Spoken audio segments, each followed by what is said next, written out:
Good evening all of you. जैसे कि हमने बात की थी, अभी यही हमारा सिस्टम चल रहा है जिसके अंदर रेस्पिरेटरी डिसऑर्डर का सेकंड जो कारण था, हम समझना चाहेंगे कि CO2 अंदर ही क्यों रह जाती है, CO2 वॉश आउट क्यों नहीं हो रही है और पेशेंट को रेस्पिरेटरी डिसऑर्डर क्यों हो रहा है, क्या उसका कारण है। हमने पहले डेफिनेशन बताई थी कि रेस्पिरेटरी डिसऑर्डर होने का कारण होता है कि एल्वेलाई हाइपोवेंटिलेशन करने की वजह से H+ आयन का बढ़ जाना, जिसकी वजह से हमको क्या हो रहा था, रेस्पिरेटरी एसिडोसिस हो रहा था। अब हमने उसी का कारण बताया कि कारण क्या होगा, तो पहला ही कारण था रेस्पिरेटरी डिसऑर्डर। रेस्पिरेटरी डिसऑर्डर के अंदर हमने बताया कि COPD हो, ब्रोंकाइटिस हो, एम्फाइसीमा हो, पल्मोनरी हो, निमोनिया हो, पल्मोनरी एडिमा हो, पल्मोनरी एम्बोलिज्म हो, ये सारे कारण क्या करवाएगा, ये एल्वेलाई को हाइपोवेंटिलेशन करवाएगा, जिसकी वजह से ब्लड के अंदर H+ आयन बढ़ जाएगा और ब्लड के अंदर H+ आयन बढ़ जाने की वजह से हमारे क्या हो जाएगा, रेस्पिरेटरी एसिडोसिस कंडीशन सामने देखने को मिलेगा। वैसे हमने कहा सेकंड कारण और क्या हो सकता है, तो सेकंड कारण होगा ब्रेन के अंदर क्या बन जाना, ट्यूमर बन जाना। और मोस्टली हमने बात की ब्रेन के अंदर ट्यूमर कहाँ पे बन जाना, रेस्पिरेटरी सेंटर, जो कि रेस्पिरेटरी सेंटर कहाँ होता है, रेस्पिरेटरी सेंटर है मेडुला ऑब्लिंगेटा। मेडुला ऑब्लिंगेटा है, उसके अंदर यदि क्या बन जाता है, आपकी ट्यूमर बन जाती है जो कि आपकी रेस्पिरेटरी सेंटर डैमेज कर देता है, तब हमारे क्या कर देता है, वहाँ पे ये क्या कर देगा, आपका रेस्पिरेटरी एसिडोसिस कर देगा। अब हम बात करते हैं मेडुला ऑब्लिंगेटा होता क्या है, ब्रेन स्टेम बताया जाता है कि ब्रेन स्टेम जो है हमारे इस तरीके से, जिसमें हमने कहा कि ये जो सबसे ऊपर जो है सेरेब्रम होता है, सेरेब्रम के बाद में ये ब्रेन स्टेम होता है, जिसके अंदर हमने कहा मिड ब्रेन होता है, पोन्स होता है और हमारा मेडुला ऑब्लिंगेटा होता है। पीछे की तरफ हमारा क्या होता है, सेरेब्रम होता है और ये जो स्थान है, ये पोन्स है, ये हमारा क्या है, मेडुला ऑब्लिंगेटा है, जो कि यहाँ पे प्रेजेंट है। यदि ये डैमेज हो गए तो आपको पता होगा मेडुला ऑब्लिंगेटा ही काम कर रहा है रेस्पिरेटरी रेट और उसकी डेप्थ को कंट्रोल करने का, तब ये क्या करेगा, ये मेडुला ऑब्लिंगेटा जब डैमेज हो जाता है तो उनकी वजह से पर्सन को क्या हो जाता है, रेस्पिरेटरी, आपको पता है ब्रेन डैमेज होगा या रेस्पिरेटरी आपका डैमेज हो जाएगा तो एल्वेलाई का वेंटिलेट नहीं हो पाएगा, एल्वेलाई हाइपोवेंटिलेशन करेगा और उन्हीं की वजह से तो हम क्या कह रहे हैं, आपको रेस्पिरेटरी एसिडोसिस होगा। और फिर हमने कहा यदि पेशेंट क्या कर रहा है, CNS डिफरेंट हो रहा है, पेशेंट यदि कौन से ले रहा है, सेडेटिव्स ले रहा है, नार्कोटिक्स ले रहा है, एनेस्थीसिया ले रहा है, जब पेशेंट एनेस्थीसिया पे है, क्या वो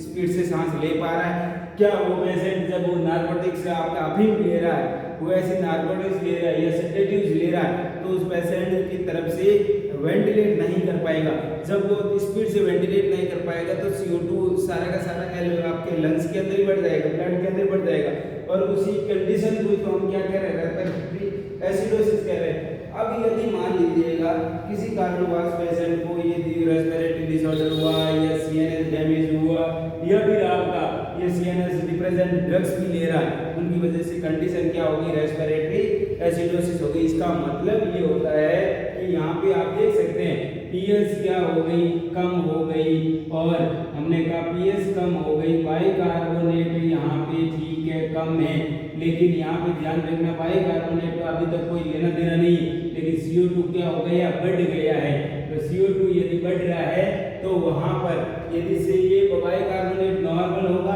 तो हमें कोई लेना देना नहीं, लेकिन हमें क्या हो गया है, यदि पीएच कम हो रही है, CO2 बढ़ रहा है क्योंकि वित्त कर्मानुपाती और ये बढ़ रहा है, तो रेस्पिरेटरी एसिडोसिस और इनमें सब में क्या हो रहा है, CO2 बढ़ रहा है। फिर हमने कहा यदि सर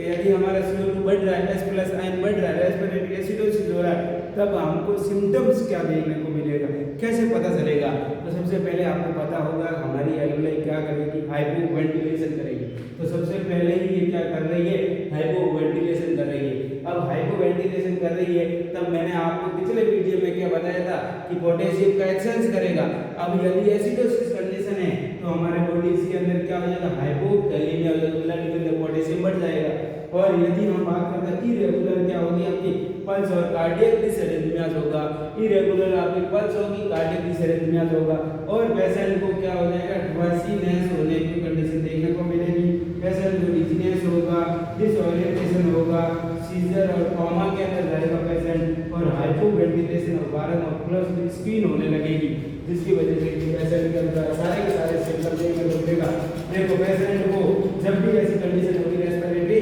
तो हाइपो वेंटिलेशन करेगा, जिसकी वजह से उसके ब्लड के अंदर पोटेशियम बढ़ जाएगा। अब मुझे बताओ, जब आपकी ऑक्सीजन सही तरीके से आ ही नहीं रही, CO2 बढ़ रहा है, रेस्पिरेटरी सिस्टम काम नहीं कर रहा, तो पेशेंट को डिसओरिएंटेशन होगा, पेशेंट को क्या होगा, ये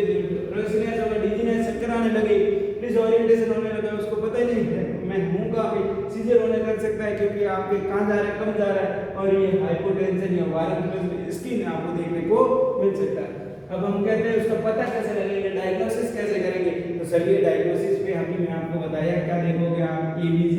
एनालिसिस करोगे, क्या करोगे, आर्टेरियल ब्लड गैस आप एनालिसिस करोगे,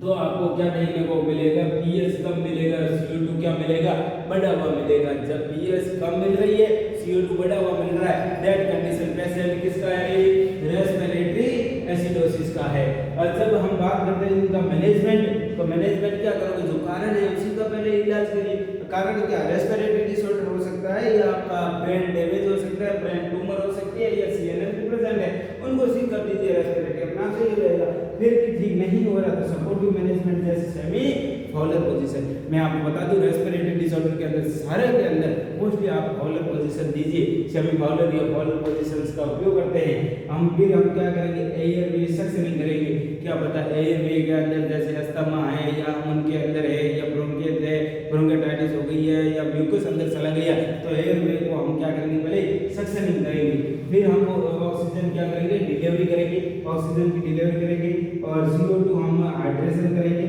और इनकरेज करेंगे डीप ब्रीथ और कपिंग। डीप ब्रीथ और कपिंग के लिए उनको पेशेंट को हम क्या करेंगे, इनकरेज करेंगे। और जब भी मान लीजिएगा रेस्पिरेटरी डिस्ट्रेस हो गया, जब भी मान लीजिएगा CO2 आपका क्या हो गया, 50 mm ऑफ SC से ज़्यादा बढ़ गया, नॉर्मली आपका CO2 होता कितना है, नॉर्मली जो आपका CO2 जो होता है वो आपका कितना होता है, वो आपका 35 से 43 होता है, और यदि आपका 50 mm ऑफ SG होता है, कितना होता है mm ऑफ SG, और यदि 50 से अधिक हो जाता है तो वहाँ कंडीशन आप क्या कहलाएगा, रेस्पिरेटरी डिस्ट्रेस। और उस दौरान आपको ICU ET ट्यूब जो है एंडोट्रेकियल ट्यूब है वो डालनी पड़ेगी, क्योंकि सांस को अपने आप ले नहीं पा रहा है, तब हम कोशिश करेंगे ET या ट्यूब डालने की, और हम मैकेनिकल वेंटिलेशन करेंगे। और इन सब का हमको कारण यही है CO2 को वॉश आउट करवाना, CO2 को बाहर निकालना, तब CO2 बाहर निकल जाएगी तो ये कंडीशन अपने आप ठीक हो जाएगा। ये हमारा जो था, ये एक हमारा डिसऑर्डर था जिसका हम रेस्पिरेटरी एसिडोसिस था, वो कंप्लीट हो गया। अब हम अगला जो बात करेंगे वो एक बार हम मेटाबॉलिक एसिडोसिस के बारे में बात करेंगे, फिर हम रेस्पिरेटरी वापस एल्कोलोसिस की बात करेंगे, फिर हम मेटाबॉलिक एल्कोलोसिस के बारे में बात करेंगे। ऐसे करते हुए हर कॉम्पिटिशन से एक न एक आपको रेस्पिरेटरी ये एसिड बेस इम्बैलेंस सिचुएशन देखने को मिल रहा है। तो यदि आपको ये थ्योरी आपको हो जाएगी क्लियर, तो आपका क्वेश्चन गलत नहीं होगा। क्वेश्चन गलत होने का कारण क्या है, आपका थ्योरी आपकी क्या है, कहीं ना कहीं मिस्टेक कर रही है, इस वजह से आप क्या करिए, ये थ्योरी को साथ साथ कंप्लीट करते हुए आप क्वेश्चन की तरफ बढ़िए, तो आपका क्वेश्चन गलत नहीं होगा।